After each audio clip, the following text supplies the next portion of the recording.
Bismillahirrahmanirrahim. Assalamualaikum warahmatullahi wabarakatuh.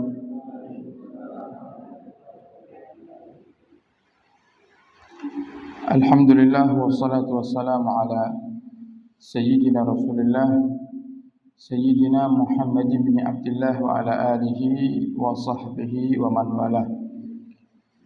Subhanaka la ilma lana illa ma 'allamtana innaka antal alimul hakim. Rabbi shrah li sadri wa yassir li amri wahlul 'uqdatam min lisani yafqahu qawli bijahin nabi wa sahbi wal ali. Dusturukum ya ahlad darak, dusturukum ya ahlan naubah, dusturukum ya ahlal halli wal aqad, amma ba'd. Qala musannif rahimahullahu wa nafa'ana bihi wa bi ulumihi fid dharain amin. Wa alayka faslun wa alayka bil mubadarati ila ada'i ma faradallahu alayka minal hajji wal umrati indal istita'ah wa iyyaka wat ta'khira ba'da husuliha farubbama ajasta aw mutta ba'da tamakkuni fa yastaqirru al wujubu fi dhimmatika wa tu'addu bihi muqassiran wa qad qala alaihi salatu wassalam man lam tahbishu hajatun zahiratun aw maradun habisun aw sultanun jairun wa mata wa lam yahujja falyamut in syaa yahudiyan wa in syaa nasraniya. Wa alayka indal qudrati bitatawwu'i bil hajji wal umrati ka ghairihima minal qurbat. Faqad warada anillahi ta'ala annahu qala inna 'abdan qad sahhahtu jismah wa aksartu malah ta'ti alaihi khamsatu a'wam wa la yaghdu alayya li abdi su'in. Al-hadis bermakna alhamdulillah, kita bersyukur kepada Allah Ta'ala yang telah memberikan kepada kita nikmat dengan kita beriktikaf di salah satu rumah Allah. Maka kami menghimbau diri kami pribadi dan panjenengan ingkang hadir, ingkang dereng niat iktikaf, monggo dihadirkan dalam hatinya masing-masing niat untuk beriktikaf di masjid ini agar pahala kita menjadi lebih banyak, sehingga kita pulang tidak hanya mendapatkan pahala solat berjamaah, tapi kita juga pulang mendapatkan pahala duduk di majlis ilmu dan beriktikaf di salah satu rumah Allah Ta'ala. Semoga nikmat ini menjadi nikmat yang terus Allah berikan kepada kaula panjenengan hingga akhir hayat kita, sehingga pada puncaknya kita akan diwafatkan dalam keadaan husnul khatimah. Amin ya rabbal alamin. Melanjutkan kajian dalam kitab Risalatul Mu'awanah setelah dibahas di dalam kitab ini rukun iman, yaitu salat, kemudian zakat, puasa. Saat ini beliau Imam Haddad ingin menjelaskan tentang pentingnya bersegera melaksanakan rukun Islam yang kelima, yaitu menjalankan ibadah haji. Faslun, beliau mengatakan bab wa alayka bil mubadarati ila ada'i ma faradallahu alayka minal haji. Hendaknya bagimu itu untuk bersegera melaksanakan segala sesuatu yang telah Allah wajibkan, di antaranya adalah haji dan umrah.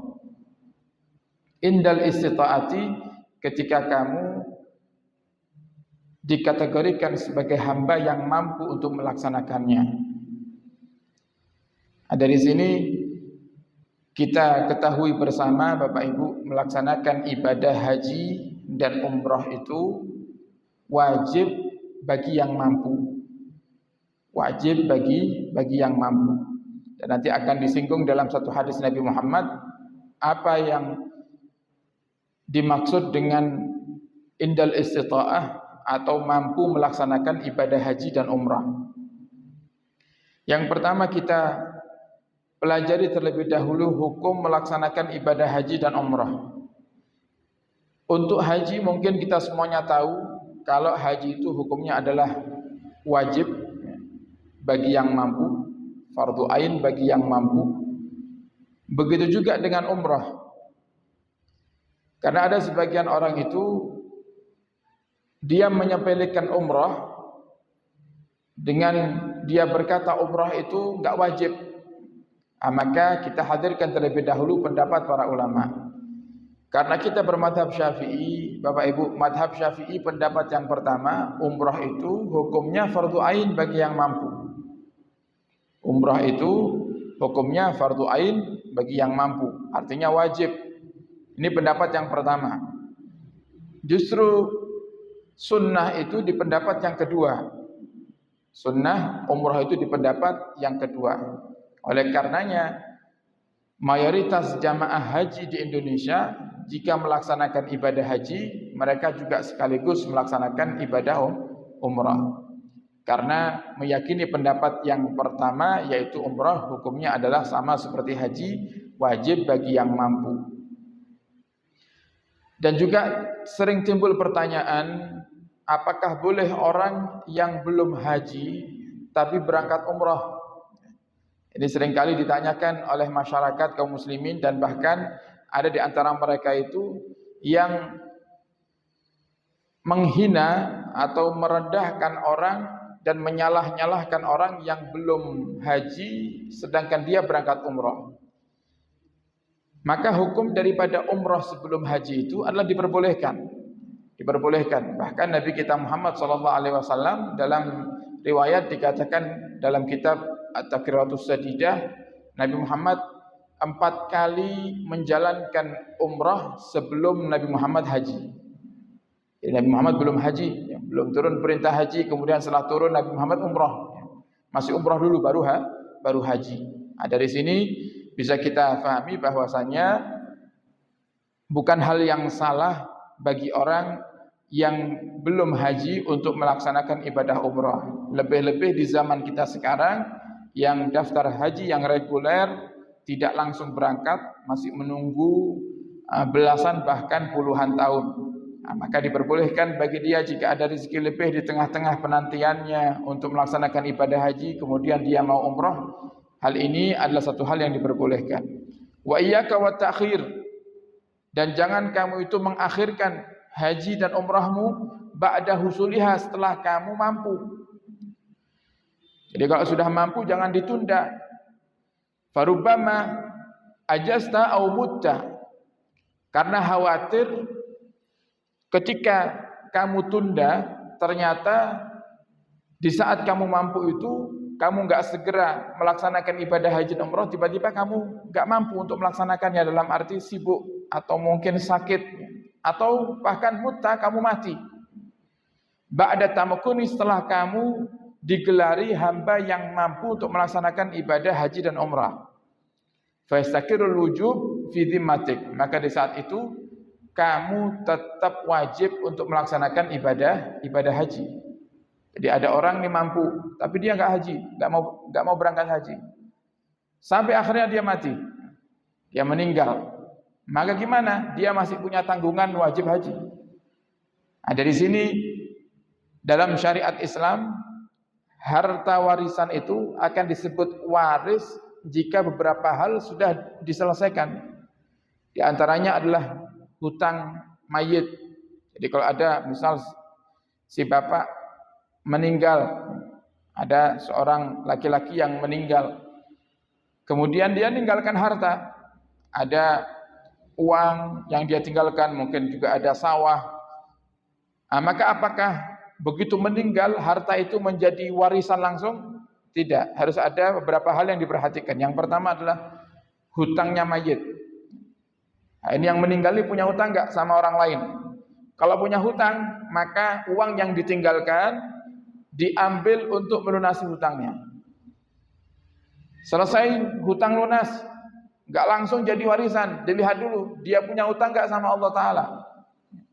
Kalau tadi hutang manusia, hutang sama Allah sudah dia selesaikan belum? Apa hutang sama Allah? Di antaranya haji. Ketika hidup dia sudah punya kemampuan untuk berangkat haji, tapi dia tunda sampai akhirnya dia meninggal belum melaksanakan ibadah haji, maka ahli waris wajib untuk mengambilkan dari harta yang ditinggalkan ini untuk menghajikan amanah, atau yang dalam istilah fikih disebut dengan haji badal. Wajib itu. Diambilkan dari harta mayitnya sendiri.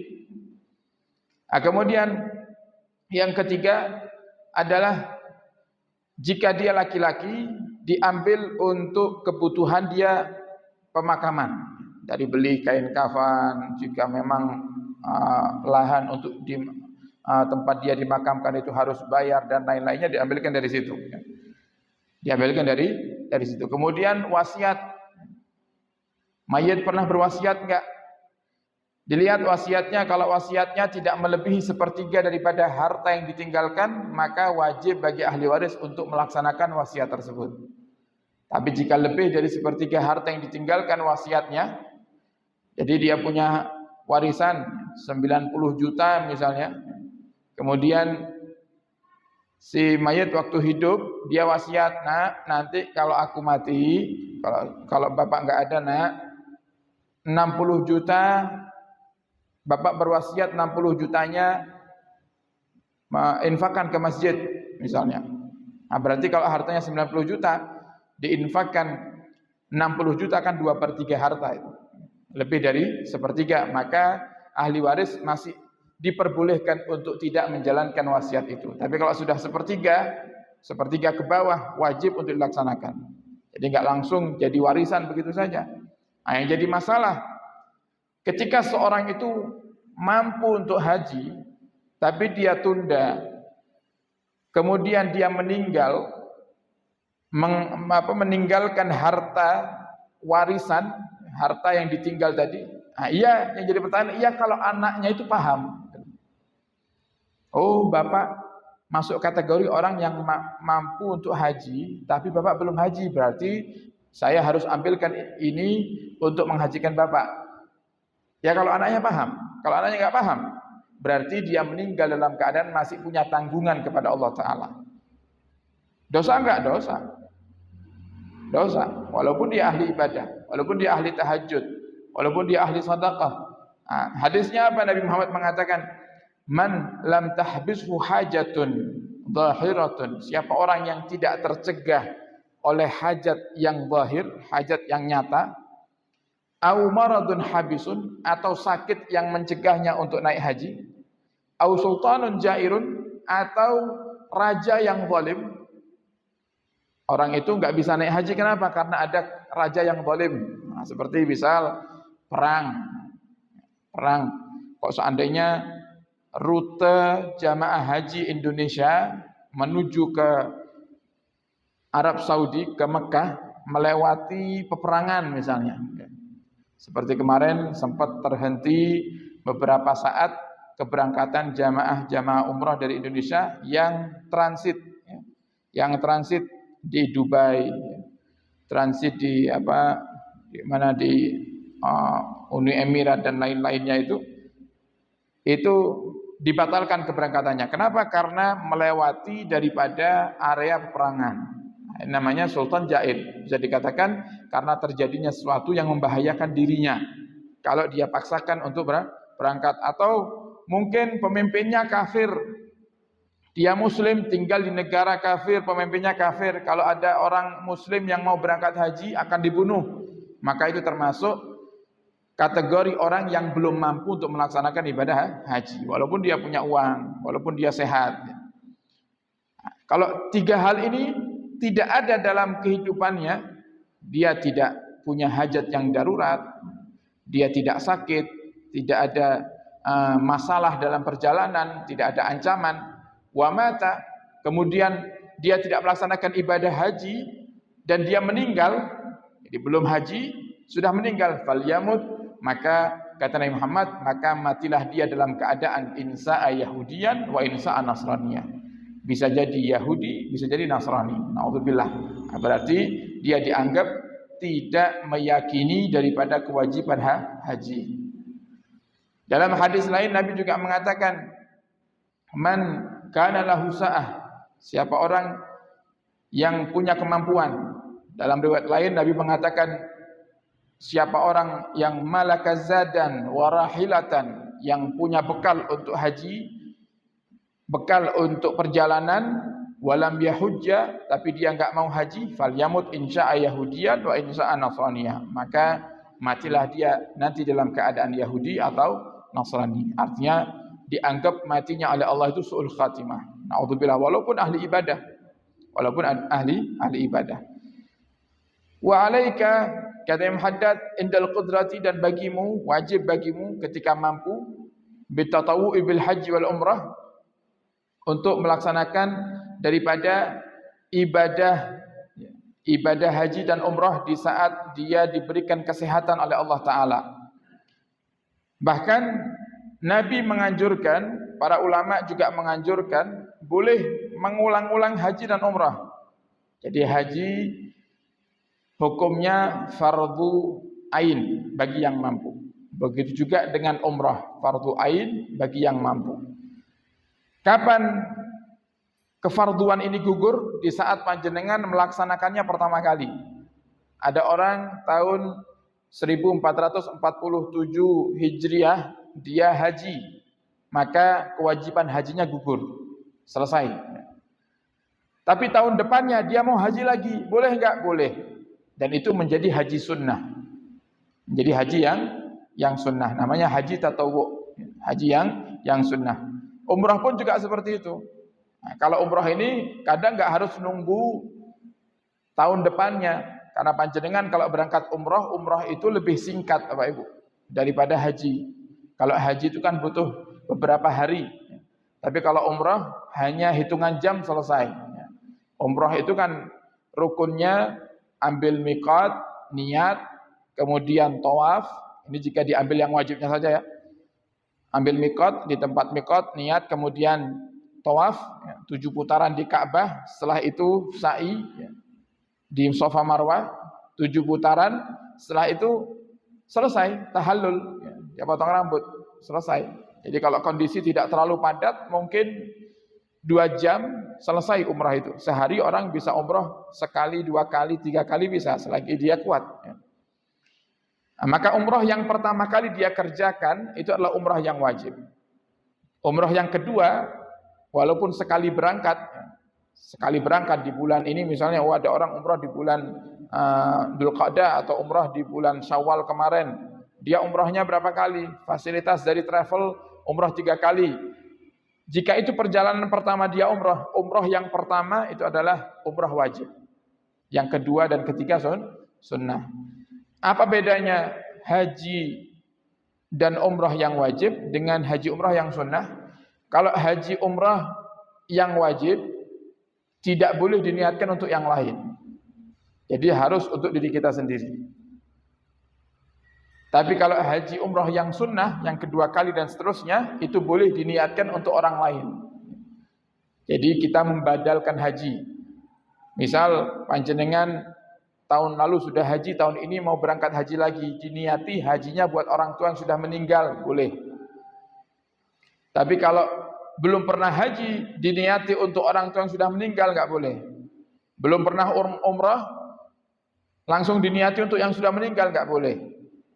Nah, kapan seseorang itu boleh dibadalkan haji, boleh digantikan haji dan umrahnya oleh orang lain? Dalam mazhab Syafi'i ada 2 golongan yang boleh digantikan hajinya. Yang pertama adalah orang yang sudah meninggal. Jadi orang sudah meninggal, orang tua kita sudah meninggal, kemudian kita haji, tahun ini kita haji, tahun depannya kita haji lagi. Haji yang kedua boleh kita niati untuk orang tua yang sudah meninggal. Begitu juga dengan umrah. Umrah pertama selesai untuk diri kita sendiri, umrah yang kedua mau kita badalkan untuk bapak yang sudah meninggal, umrah ketiganya untuk ibu yang sudah meninggal, boleh. Makanya orang yang membadalkan haji dan umrah itu syaratnya dia harus pernah haji sendiri untuk dirinya sendiri dan dia juga harus pernah umrah untuk dirinya sendiri. Baru dia boleh membadalkan haji dan umrah. Yang kedua, yang boleh dibadalkan haji umrahnya adalah orang yang sakit parah yang gak mungkin berangkat untuk melaksanakan ibadah haji. Sakit parah. Yang menurut dokter kemungkinan sembuhnya sangat kecil sekali. Sudah sepuh, kemudian stroke berat, jadwal hajinya keluar. Tahun ini dia termasuk yang mendapatkan jatah berangkat haji. Gimana? Dilihat ternyata nggak mampu ini. Kalau dipaksakan nanti malah jadi madarat untuk dirinya sendiri. Ya. Maka dia boleh menggantikan hajinya tadi kepada orang lain yang sudah pernah haji untuk membadalkannya. Untuk membadalkan dia yang sakit parah tadi ini. Kalau yang sehat gimana? Ada seorang suami, dia mampu haji atau umrah sendiri. Kemudian setelah umrah yang wajib dia laksanakan, dia ingin membadalkan umrah untuk istrinya. Istrinya di Tulungagung, sehat istrinya. Saking cintanya dia kepingin kirim pahala umrah untuk istrinya, bagi-bagi pahala. Gimana, boleh enggak? Enggak boleh. Karena istrinya masih sehat. Cukup didoakan di sana, semoga ya Allah tahun depan Engkau kembalikan lagi saya ke sini bersama istri saya. Enggak bisa untuk dibadalkan umrahnya atau hajinya bagi orang yang masih sehat. Wa alaika indal qudrati, jika kamu mampu untuk mengulang hajimu atau umrahmu sebagai ibadah, bentuk ibadahmu dan syukurmu kepada Allah Ta'ala, maka lakukan. Karena Allah Subhanahu wa Ta'ala mengatakan di dalam hadis qudsi, inna abdan, sungguhnya seorang hamba yang telah aku sehatkan jasadnya, tubuhnya, wa aksartu malah, dan aku perbanyak hartanya, ta'ti alaihi khamsatu awam wa la yaqdu alayya, telah berlalu 5 tahun tapi dia tidak kembali kepadaku, kata Allah. Ini hadis qudsi. Jadi ada orang, dia sudah haji, dia sudah pernah umrah, setelah itu Allah kasih dia sehat, Allah perbanyak hartanya, dilancarkan sama Allah rezekinya. Lewat 5 tahun dia enggak melaksanakan ibadah haji atau umrah lagi yang sunnah, padahal dia mampu untuk melakukannya, maka dia bukan termasuk hambaku yang baik, kata Allah Ta'ala. Jadi kalau punya kemampuan untuk mengulang itu lebih baik. Jadi memang ibadah haji atau umrah itu dihukumi sunnah untuk yang kedua kalinya, dan bahkan dianjurkan kita untuk melakukannya. Sehingga nggak boleh kita katakan, saya sudah pernah haji. Seandainya mampu, panjenengan sehat, niatkan berangkat lagi.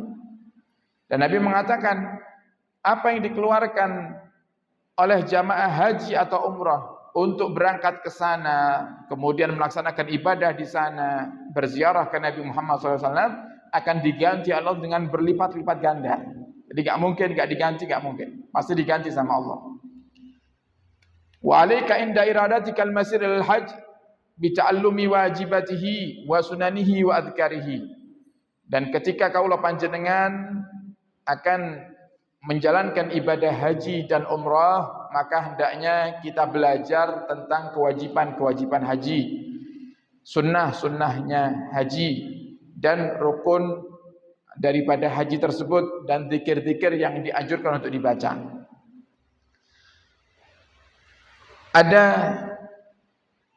ilmu yang dihukumi dengan fardu ain, ada ilmu yang dihukumi dengan fardu kifayah. Fardu ain diantaranya belajar salat 5 waktu. Bagi kita fardu ain, karena tiap hari kita wajib salat 5 waktu. Bagi kita yang belum ingin melaksanakan ibadah haji, atau belum ditakdirkan melaksanakan ibadah haji, kita mempelajari ilmu tentang haji, hukumnya fardu kifayah. Jadi tetap fardu, tetap wajib. Tapi bedanya ada fardu ain, ada fardu kifayah. Begitu panjenengan sudah dapat informasi, Pak, Bu, panjenengan berangkat haji tahun ini, maka belajar ilmu tentang haji di saat itu menjadi fardu ain bagi panjenengan. Makanya istilah orang Indonesia itu, kalau orang sudah keluar jadwal hajinya, pasti ada namanya manasik. Nggih. Ada manasik haji, ada manasik umrah. Loh, kita yang belum mau haji ikut manasik boleh enggak? Boleh, enggak jadi masalah. Hukumnya fardu kifayah. Selagi panitia membolehkan. Nah, kalau panitianya ngelarang, kan repot. Panjenengan cuman kepingin mempelajari ilmu haji, tapi ternyata belajarnya di KBIH yang khusus ngajari orang yang mau berangkat haji. Nggak boleh yang nggak mau berangkat belajar, nggak boleh, ya nggak bisa. Tapi kan ada majelis-majelis taklim yang disitu diajarkan ilmu tentang haji, ya seperti kita ngaji di sini ngelewati bab haji, ya kita pelajari bab haji. Nah, di sini hukum kita yang belum berangkat tahun ini berarti kita ngaji bab haji ini hukumnya fardu kifayah.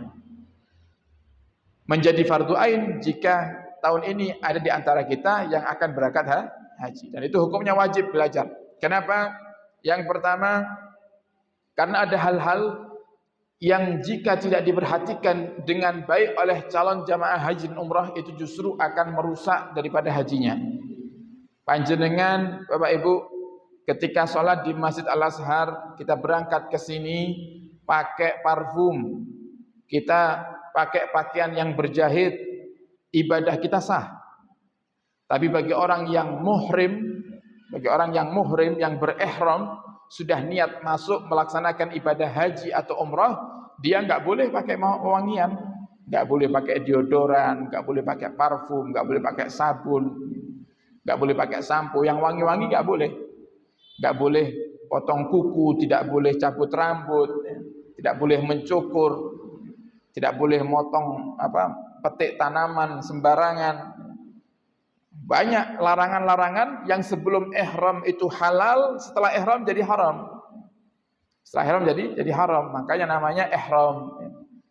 Yaitu sesuatu yang tadinya halal menjadi diharamkan bagi orang yang sudah ihram. Orang yang ihram bahasa Arabnya muhrim. Orang yang ihram bahasa Arabnya apa? Muhrim.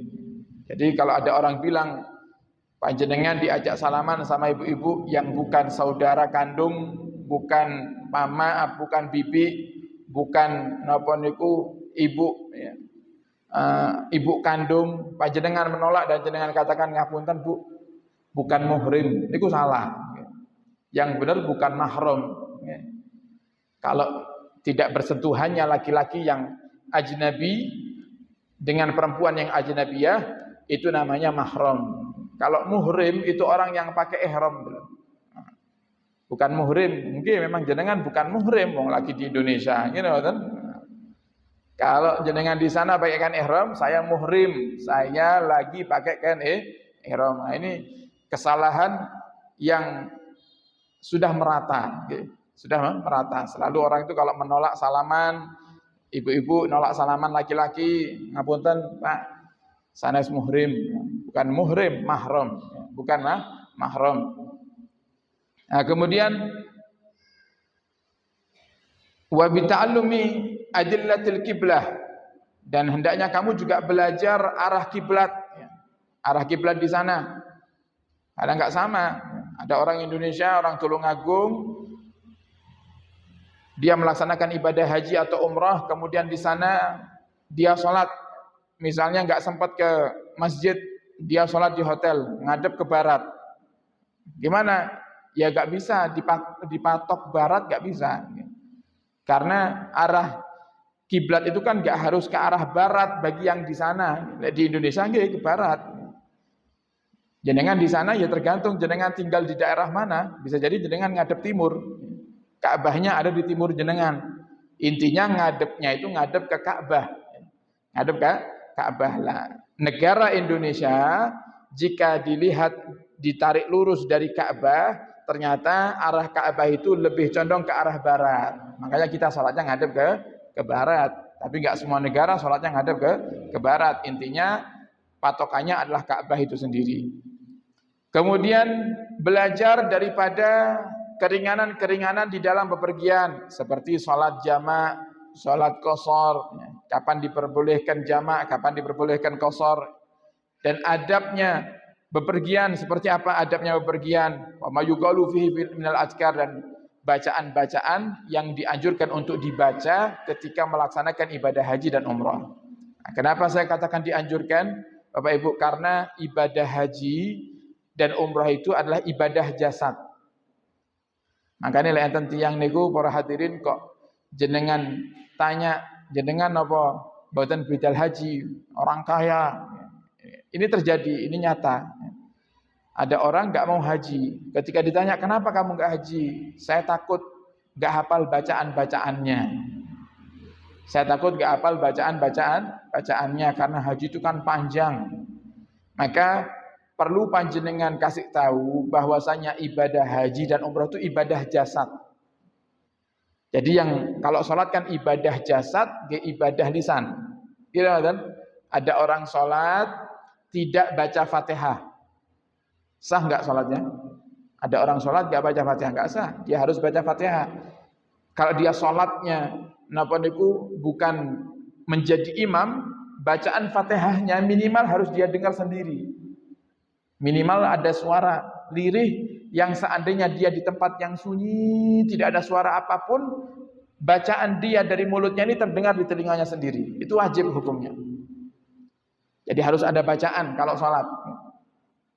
Kalau haji, umrah, seandainya kok ada orang Indonesia haji atau umrah, dia tawaf hanya diam saja, sa'i diam saja dia, wukuf di Arafah dia diam saja, nggak baca apapun, cuman diam. Pokoknya tawaf 7 kali dia kerjakan, kemudian sa'i 7 kali itu dia kerjakan, wukuf di Arafah, mabit di Mina, lempar jumrah, dia kerjakan semuanya tanpa membaca apapun, sah ibadahnya. Ini yang sering kami sampaikan kepada calon jamaah haji atau umrah. Saya selalu katakan tidak perlu khawatir. Oh nanti saya kalau kelewat bacaannya gimana? Tetap sah. Karena seandainya nggak dibaca pun tetap sah. Jadi tawaf nggak baca apapun sah, tapi eman. Tawaf kok nggak baca apa-apa eman. Kalau kita nggak bisa baca bahasa Arab, nggak bisa baca dari buku panduan, kita bisa berzikir dengan apa yang kita mau, dengan zikir-zikir yang kita pahami. Wala taj'al qasdakal hajja musyarikan bainahu wa bainat tijarah. Dan jangan sampai kamu itu haji atau umrah kamu gabungkan dengan niat yang lain. Terus aku tak haji atau umrah sekalian pulaan. Nah, itu enggak boleh. Dan Nabi sudah katakan itu. Nabi sudah katakan itu. Nanti di akhir zaman orang haji umrah itu bermacam-macam, kata Nabi Muhammad. Ada orang yang haji atau umrahnya hanya untuk pamor, hanya untuk pamor saja. Oh, satu napa niki daerah napa niki tertek niki. Kuto Anyar, satu Kuto Anyar pun haji sedaya namung kula tok sing dereng haji. Wah isin aku lek ora haji. Ya wis lah daftar haji. Hanya untuk pamor aja. Karena nggak enak, bukan karena menjalankan kewajiban, tapi karena sungkan semua tetangga sudah haji. Akan ada orang seperti itu kata Nabi Muhammad. Kemudian ada lagi orang yang haji itu hanya untuk refreshing aja. Ya, jadi kepengen jalan-jalan. Ada orang itu kalau mau jalan-jalan ke Eropa, nah ini disebut dengan wisata religi. Ya, dia jalan-jalan aja, sekedar jalan-jalan. Nah, karena identiknya masuk kota Mekah itu ada ibadah haji atau umrah, dia jalankan itu. Tapi sekedar untuk jalan-jalan, hiburan saja. Ada yang model seperti itu. Ada juga yang modelnya orang haji atau umrah itu berdagang.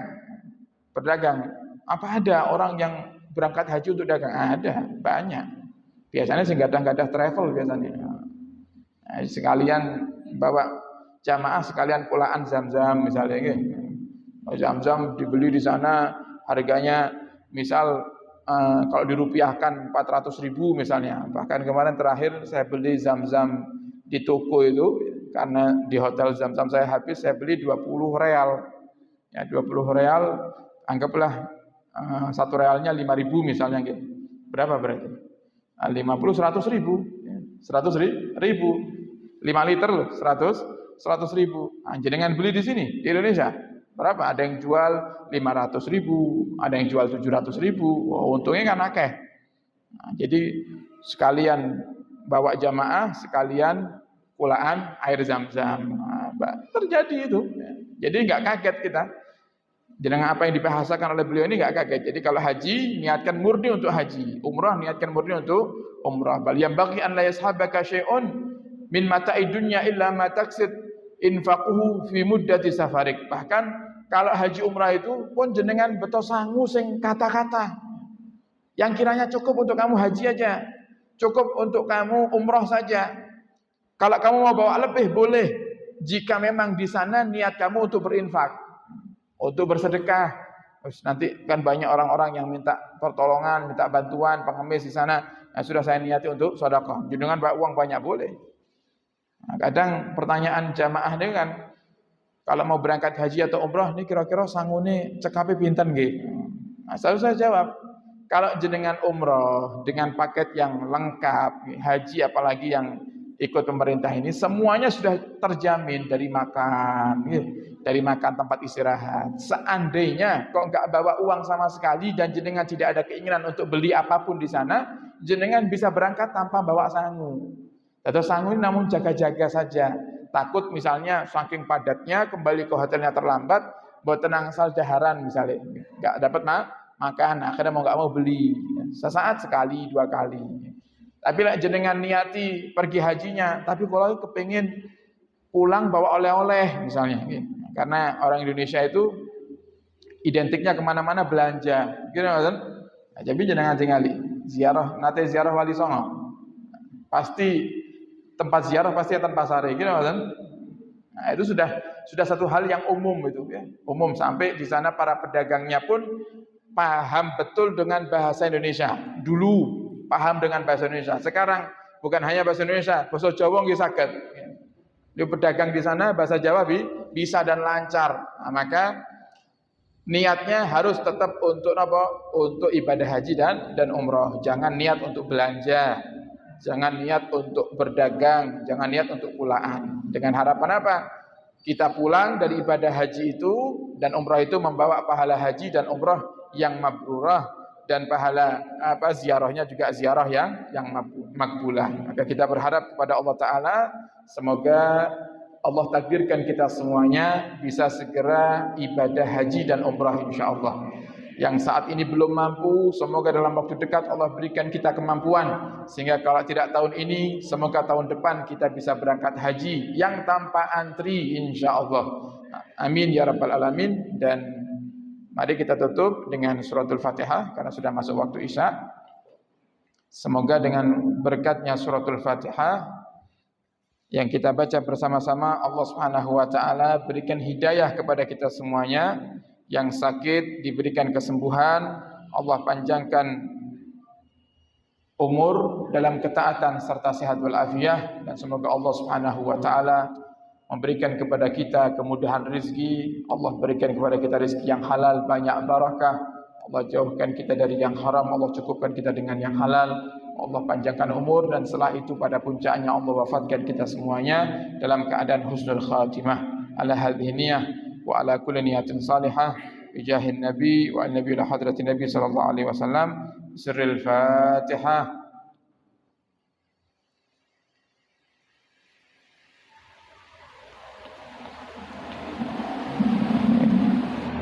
Alhamdulillahirabbil alamin. Sekian dari kami, kurang lebihnya mohon maaf dan mohon doa selalu. Wabillahi taufiq wal hidayah. Assalamualaikum warahmatullahi wabarakatuh.